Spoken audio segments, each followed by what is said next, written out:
छात्रों, आज हम यहाँ बात करेंगे द्रव्य की कणिका प्रकृति यानी पार्टिकुलेट नेचर ऑफ मैटर की। भारत में 5वीं 6वीं सदी ईसा पूर्व दो दर्शन ग्रंथ रचे गए जिनमें पदार्थ से संबंधित चर्चा की गई।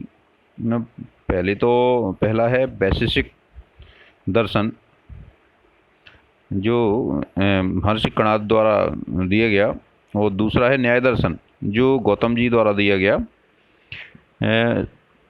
यानी न्याय दर्शन के प्रणेता हैं ऋषि गौतम।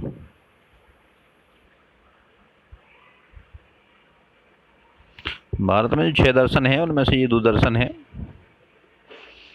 इन दोनों दर्शनों में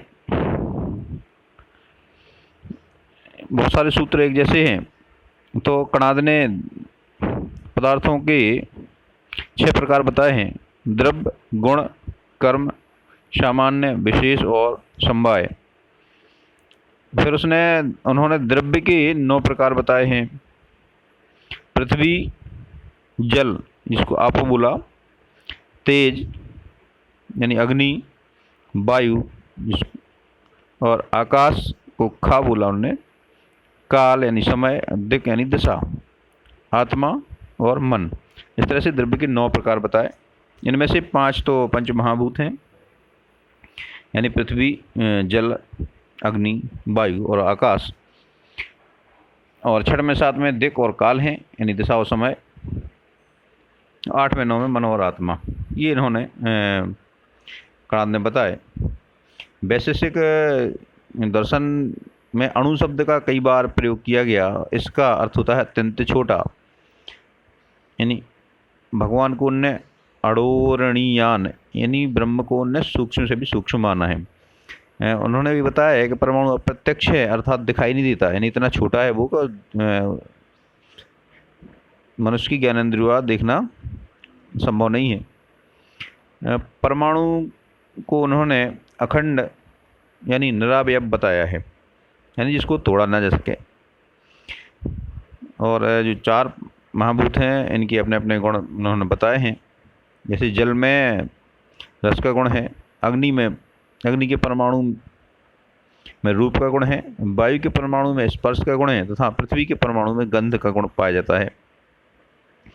अब हम बात करें आधुनिक विचार की, तो 1808 ईस्वी में जॉन डाल्टन ने बताया कि परमाणु यानी जो एटम शब्द नाम दिया उन्होंने, उसका अर्थ होता है कैन नॉट कट, जिसको काटा ना जा सके, यानी उस परमाणु को उन्होंने अभाज्य कण बताया। डाल्टन ने अपना जो परमाणु सिद्धांत दिया, एटॉमिक थ्योरी दी, उसकी अवधारणाएं इस प्रकार हैं। यानी द्रव्य अत्यंत सूक्ष्म कणों से मिलकर बना है जिसे परमाणु कहा। दूसरा है परमाणु अविभाज्य है। तीसरी अवधारणा है इनकी, परमाणु को ना तो उत्पन्न किया जा सकता है और ना ही नष्ट, अर्थात परमाणु अविनाशी है। चौथी अवधारणा है इनकी, किसी एक तत्व के सभी परमाणु द्रव्यमान तथा गुण धर्मों में समान होते हैं किंतु भिन्न तत्वों के परमाणु भिन्न होते हैं। 5वीं अवधारणा है इनकी, एक से अधिक तत्वों के परमाणु छोटी छोटी पूर्ण संख्याओं के निश्चित अनुपात में संयोग करके यौगिक बनाते हैं। उन्होंने इनको यौगिक परमाणु कहा। अब हम देखते हैं कि जो हमने पिछले भाग में रासायनिक संयोग के नियम पढ़े, उनमें द्रव्यमान संरक्षण का नियम डाल्टन की पोस्टुलेट नंबर 3 से व्याख्या हो सकती है इसकी, परमाणु को ना तो उत्पन्न किया जा सकता है और ना ही नष्ट। स्थिर अनुपात का नियम हम पोस्टुलेट नंबर 5 से इसकी व्याख्या कर सकते हैं। उसमें लिखा है ना, एक से अधिक तत्वों के परमाणु छोटी छोटी पूर्ण संख्याओं में निश्चित अनुपात में संयोग करके यौगिक बनाते हैं। गुणित अनुपात का नियम भी इसी से अपन व्याख्या कर सकते हैं। व्युत्क्रमानुपात नियम की भी इसी से व्याख्या की जा सकती है। किंतु कुछ ऐसी बातें नहीं जिसकी व्याख्या अपन डाल्टन के परमाणु सिद्धांत से नहीं कर पाते हैं। जैसे गैलुसैक का गैस आयतन संबंधी नियम है, इसकी व्याख्या इस सिद्धांत द्वारा नहीं की जा सकती।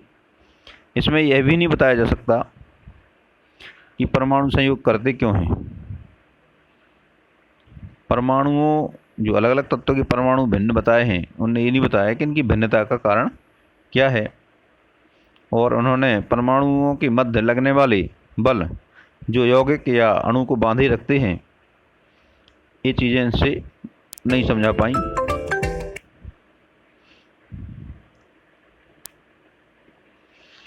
अब बात करें हम आधुनिक परमाणुवाद की। थॉमसन, बोर तथा रदरफोर्ड के परमाणु मॉडल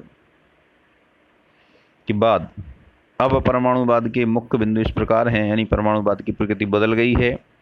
अब परमाणु अविभाज्य नहीं रहा है, इससे इलेक्ट्रॉन, प्रोटॉन या न्यूट्रॉन से मिलकर बना माना जाता है। फिर भी रासायनिक क्रिया में भाग लेने वाली सबसे छोटी इकाई परमाणु है। दूसरा पॉइंट है इसका, एक ही तत्व के सभी परमाणु द्रव्यमान में समान नहीं रह गए हैं। क्यों? क्योंकि अब समस्थानिकों की खोज हो गई है और समस्थानिक किसी एक तत्व के भी परमाणु होते हैं जिनके द्रव्यमान अलग अलग होते हैं, जैसे कार्बन 14 है, कार्बन 13 है, कार्बन 12 है। तीसरा है, अब समान द्रव्यमान वाले परमाणु भी अलग अलग तत्व के हो सकते हैं, ऐसे परमाणु संभारक कहलाते हैं। यानी इनका द्रव्यमान तो समान होता है किंतु उनकी परमाणु संख्या अलग अलग होती है। चौथा पॉइंट है, कई जटिल यौगिकों में परमाणुओं की संख्या का अनुपात पूर्णांक यानी सरल नहीं होता। बहुत बड़े बड़े जो कार्बनिक यौगिक हैं उनमें ऐसा रहता है कि उनके अनुपात सरल अनुपात नहीं रहते। पांचवा पॉइंट देखें, नाभिकीय अपक्रियाओं की सहायता से हम एक तत्व के परमाणु को दूसरे तत्व के परमाणु में भी बदल सकते हैं। और अब परमाणु अविनाशी भी नहीं कहा जा सकता, क्योंकि आइंस्टीन के सापेक्षता सिद्धांत के अनुसार द्रव्यमान को ऊर्जा में बदला जा सकता है। उन्होंने इसके लिए एक समीकरण दिया जिसको हम ऊर्जा द्रव्यमान तुल्यता समीकरण कहते हैं, यानी ऊर्जा द्रव्यमान तुल्यता समीकरण E बराबर mc²। E जहाँ पे एनर्जी यानी उत्पन्न ऊर्जा है, m है द्रव्यमान में क्षति यानी जितना द्रव्यमान ऊर्जा में बदल रहा है वो उसकी मात्रा, और c है प्रकाश का वेग। आपको पता है प्रकाश का वेग काफ़ी अधिक होता है, ये लगभग 3 लाख किलोमीटर प्रति सेकंड होता है। और यहाँ पे यदि इसकी स्क्वायर का कर दें तो वो बहुत बड़ी राशि हो जाती है, अर्थात बहुत छोटा सा द्रव्यमान, बहुत कम द्रव्यमान यदि ऊर्जा में बदले तो ये बहुत बड़ी मात्रा हो जाती है।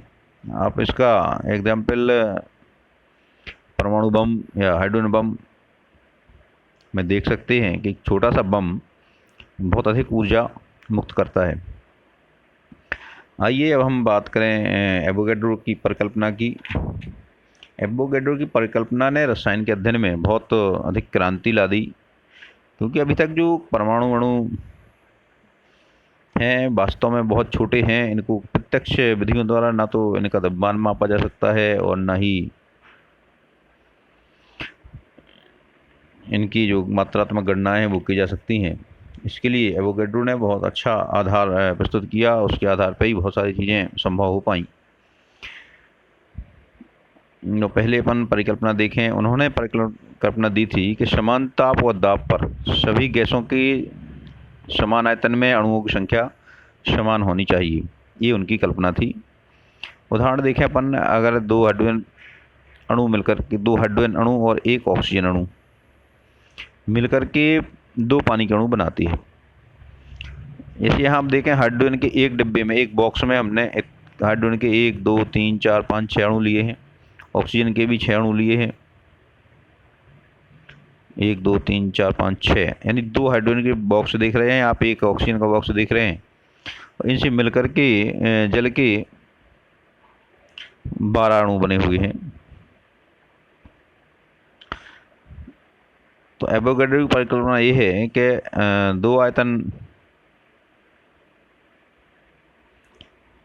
हाइड्रोजन है, 1 आयतन ऑक्सीजन है,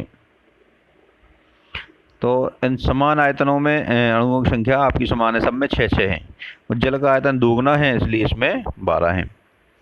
ये हाइड्रोजन और ऑक्सीजन अगर 2 परमाणु को मारे जाएं तो H2O त्रिपरमाणुक माना जाए तो ये आसानी से आप इसको समझ सकते हैं कि देखिए आप इसमें देखते हैं कि इतना एक बॉक्स लिया अपन ने तो इसमें 6 हैं, ऑक्सीजन का एक बॉक्स लिया इसमें भी 6 हैं, हाइड्रोजन के दूसरे बॉक्स में भी 6 हैं। अब जल के हमने 2 बॉक्स लिए हैं तो इसमें 12 हैं, यानी समान आयतन में समान अणु हो गए। आप H2 + Cl2 = 2HCl का एग्जाम्पल भी ले सकते हैं। इसमें एक आयतन हाइड्रोजन है, एक आयतन क्लोरीन है, 2 आयतन HCl बन रहा है। इसमें भी अणुओं की संख्या हिसाब से ले सकते हैं। अब वो बर्जीलियस ने जो अपनी सिद्धांत रखा था, उन्होंने कहा था कि समान आयतन में परमाणुओं की संख्या समान होगी। तो यहाँ पे यदि हम आप परमाणु की संख्या पर ध्यान दें तब ये आपको सही साबित नहीं होता, क्योंकि यहाँ पे परमाणु की संख्या देखें अपन, यहाँ पे 12 परमाणु हैं, इसमें 12 परमाणु हैं, इसकी 12 परमाणु हैं।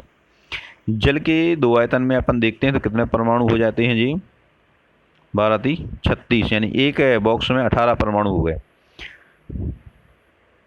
तो इस तरह से बर्जीलियस की अवधारणा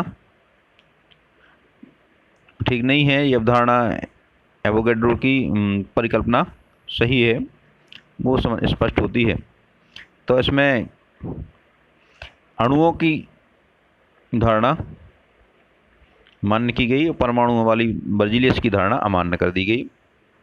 अब इसको इस प्रकार माना जा सकता है कि ताप और दाब की समान परिस्थिति में समान आयतन में अणुओं की संख्या समान होती है। अब परमाणु वह सूक्ष्मतम कण है जो रासायनिक क्रिया में भाग लेता है, और अणु वह सूक्ष्मतम कण है जो स्वतंत्र अवस्था में रहता है।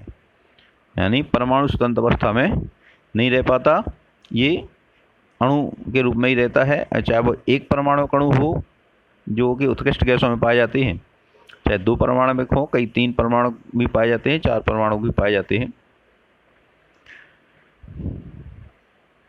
अब हम देखेंगे एवोगैड्रो की परिकल्पना के अनुप्रयोग, यानी एप्लीकेशंस ऑफ एवोगैड्रोज हाइपोथेसिस। इसकी सहायता से हम गैसों की परमाणुकता ज्ञात कर सकते हैं। परमाणुकता से मतलब है कि उस गैस के एक अणु में कितने परमाणु होते हैं। उदाहरण के तौर पे हम लें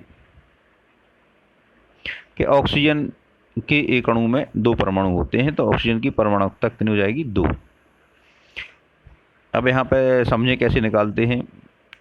आप समीकरण जानते हैं, 2H2 + O2 = 2H2, यानी यहाँ पे हाइड्रोजन के 2 आयतन हैं, ऑक्सीजन का 1 आयतन है, तो जल के 2 आयतन बन रहे हैं। और हमने अभी परिकल्पना समझाया वहाँ पे कि समान आयतन में अणु की संख्या समान होती है। तो मान लो कि 1 आयतन में n अणु हैं, तो 2 आयतन में हाइड्रोजन के 2 n अणु होंगे, ऑक्सीजन का 1 n अणु होगा, और जल के 2 आयतन में 2 n अणु होंगे। अब हम अगर n का भाग दे दें तो इसमें हाइड्रोजन का 1 अणु, ऑक्सीजन का आधा अणु और जल का 1 अणु होगा। यानी जलवाष्प के जलवाष्प में 1 परमाणु ऑक्सीजन होता है, और चूंकि 1 परमाणु बराबर यहाँ पे हो गया कितना, आधा अणु, यानी आधा अणु बराबर 1 परमाणु, तो पूरे अणु बराबर 2 परमाणु हो जाएंगे। यानी इससे ये निकल आता है कि ऑक्सीजन द्विपरमाणविक है। दूसरी एप्लीकेशन है इसमें गैसों के अणुभार एवं बाष्प घनत्व के संबंध में। बाष्प घनत्व बहुत महत्वपूर्ण कारक है। बाष्प घनत्व क्या होता है, किसी गैस का बाष्प घनत्व यह बताता है कि गैस का एक अणु हाइड्रोजन के एक अणु से कितने गुना भारी है। तो बाष्प घनत्व बराबर हो जाएगा गैस का घनत्व बटे हाइड्रोजन का घनत्व। या हम इसको इस तरह भी लिख सकते हैं कि निश्चित आयतन में गैस का द्रव्यमान बटे समान आयतन में हाइड्रोजन का द्रव्यमान। क्योंकि एवोगैड्रो ने परिकल्पना की है कि समान आयतन में अणुओं की संख्या समान होती है, अर्थात बाष्प घनत्व बराबर हो जाएगा n अणु गैस का द्रव्यमान बटे n अणु हाइड्रोजन का द्रव्यमान। अब हम दोनों तरफ n से भाग दे देंगे तो 1 अणु गैस का द्रव्यमान बटे 1 अणु हाइड्रोजन का द्रव्यमान हो जाएगा। तो बाष्प घनत्व बराबर हो गया 1 अणु गैस का द्रव्यमान बटे 1 अणु हाइड्रोजन का द्रव्यमान। अब चूंकि 1 अणु गैस का द्रव्यमान अपन गैस का अणुभार कहलाता है, अणुभार या अणु द्रव्यमान। बटे हाइड्रोजन का अणु द्रव्यमान होता है 2, तो वाष्प घनत्व बराबर गैस का अणुभार बटे 2 हो जाएगा। तो गैस का अणुभार बराबर 2 गुणे वाष्प घनत्व हो जाएगा। ये फॉर्मूला याद कर लीजिए। इसकी सहायता से हम प्रैक्टिकली अणुभार निकाल सकते हैं। अपन उस किसी गैस का वाष्प घनत्व निकाल लेते हैं प्रयोग द्वारा और उसमें 2 का गुणा करके उसका अणुभार याद कर सकते हैं। तीसरा है गैस के अणुभार एवं आयतन में संबंध। ये कैसे निकालते हैं, देखिए सामान्य ताप यानी 0 डिग्री सेल्सियस यानी 273 केल्विन पर तथा सामान्य दाब यानी 1 वायुमंडलीय दाब 1 एटमॉस्फेयर प्रेशर पर गैस का 1 मोल का आयतन मोलर आयतन कहलाता है। 1 मोल मतलब 1 अणु। 1 अणु को ग्राम में दर्शा दें तो उतना भार आगे स्पष्ट हो जाएगा। क्योंकि हम ऊपर देख चुके हैं अणुभार बराबर होता है 2 गुणे वाष्प घनत्व। वाष्प घनत्व कैसे निकालेंगे, एनटीपी पर गैस के निश्चित आयतन के द्रव्यमान बटे एनटीपी पर समान आयतन की हाइड्रोजन का द्रव्यमान। अब निश्चित आयतन अगर 1 लीटर ले लें तो 2 गुणे 1 लीटर गैस का एनटीपी पर द्रव्यमान बटे 1 लीटर हाइड्रोजन का द्रव्यमान एनटीपी पर। और चूंकि 1 लीटर हाइड्रोजन का एनटीपी पे द्रव्यमान होता है 0.089 ग्राम, तो ये हो जाएगा अणुभार बराबर 2 गुणे 1 लीटर गैस का एनटीपी पे द्रव्यमान बटे 0.0893। तो अणुभार बराबर हो जाएगा, इसका भाग देते हैं अपन 2 भागे 0.0893 करते हैं तो इसका मान आता है 22.3764, यानी हम इसको अप्रॉक्सीमेटली लिख देते हैं 22.4। इसका मतलब हुआ किसी गैस का अणुभार तो ये हो जाएगा 22.4 लीटर गैस का एनटीपी पे द्रव्यमान मान 1 मोलर आयतन मान 1 मोल का द्रव्यमान कितना हो जाएगा। 1 मोल अणुओं का भार है जी 22.4 लीटर गैस का एनटीपी पर द्रव्यमान, अर्थात 22.4 लीटर ही वो है मोलर आयतन है।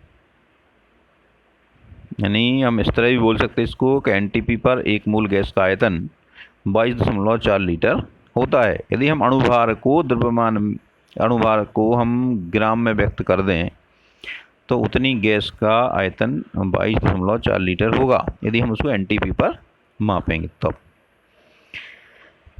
अब हम बात करते हैं परमाणु द्रव्यमान की यानी परमाणु भार की। तो एटॉमिक मास,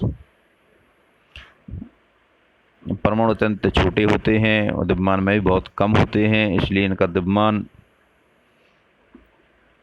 ज्ञात करने की पहले कोई सीधी विधि नहीं थी। अब तो जो मास स्पेक्ट्रोमेट्री है यानी द्रव्यमान स्पेक्ट्रोमेट्री और कई अप्रत्यक्ष विधियों द्वारा इसको हम ज्ञात कर सकते हैं। प्रारंभ में हाइड्रोजन परमाणु के द्रव्यमान को इकाई माना गया था, अर्थात परमाणु हाइड्रोजन परमाणु के कितना गुना भारी है ये उसका परमाणु द्रव्यमान होता है। इसके बाद फिर इसको हाइड्रोजन का आधार बदल दिया गया, फिर ऑक्सीजन के परमाणु द्रव्यमान को आधार माना, तो फिर इस तरह परिभाषा बनी कि किसी परमाणु का परमाणु द्रव्यमान ऑक्सीजन परमाणु के 1/16 भाग के कितने गुना भारी है। यानी किसी परमाणु का द्रव्यमान क्या माना गया कि वह परमाणु ऑक्सीजन परमाणु के द्रव्यमान के 1/16 गुना से कितना भारी है। फिर इसके बाद 1961 में कार्बन 12 के परमाणु को आधार माना गया जो सबसे अधिक स्थायी है और इसको हम आज तक मानते हैं। और उस समय ये माना गया कि एक परमाणु द्रव्यमान इकाई यानी 1 AMU एटॉमिक मास यूनिट बराबर कार्बन 12 परमाणु के द्रव्यमान का 1/12वां भाग।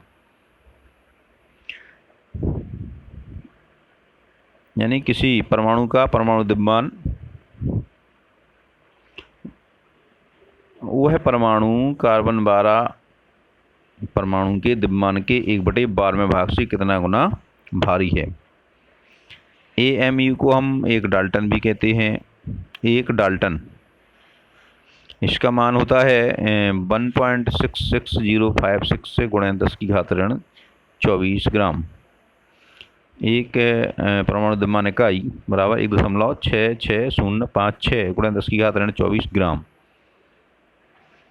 अब इस इकाई में हम हाइड्रोजन का एक परमाणु का द्रव्यमान ज्ञात करें तो ये हो जाएगा, क्योंकि हाइड्रोजन का परमाणु द्रव्यमान होता है 1.6736 गुणा 10⁻24। तो हाइड्रोजन का द्रव्यमान AMU में निकालना है तो इसके भाग देना पड़ेगा हमें। 1.6736 गुणा 10⁻24 बटे 1.6656 गुणा 10⁻24 ग्राम। भाग देंगे तो ये आएगा 1.0080 AMU। इसी स्केल में देखें तो ऑक्सीजन का परमाणु द्रव्यमान आता है 15.995 AMU। अब हम AMU की जगह केवल U का प्रयोग करते हैं। इस तरह हम परमाणु द्रव्यमान निकाल सकते हैं। इसका फॉर्मूला इस तरह बना सकते हैं। एक परमाणु तत्व के एक परमाणु का द्रव्यमान बटे 1/12 गुणा इक्यावन 12 परमाणु के द्रव्यमान, और एक AMU निकालना है तो एक AMU बराबर कार्बन 12 के परमाणु का द्रव्यमान बटे 12। इसका मान दिया जाएगा। एक AMU बराबर 1.9924 गुणा 10⁻23 ग्राम बटे 12 बराबर हो जाएगा 1.9924 गुणे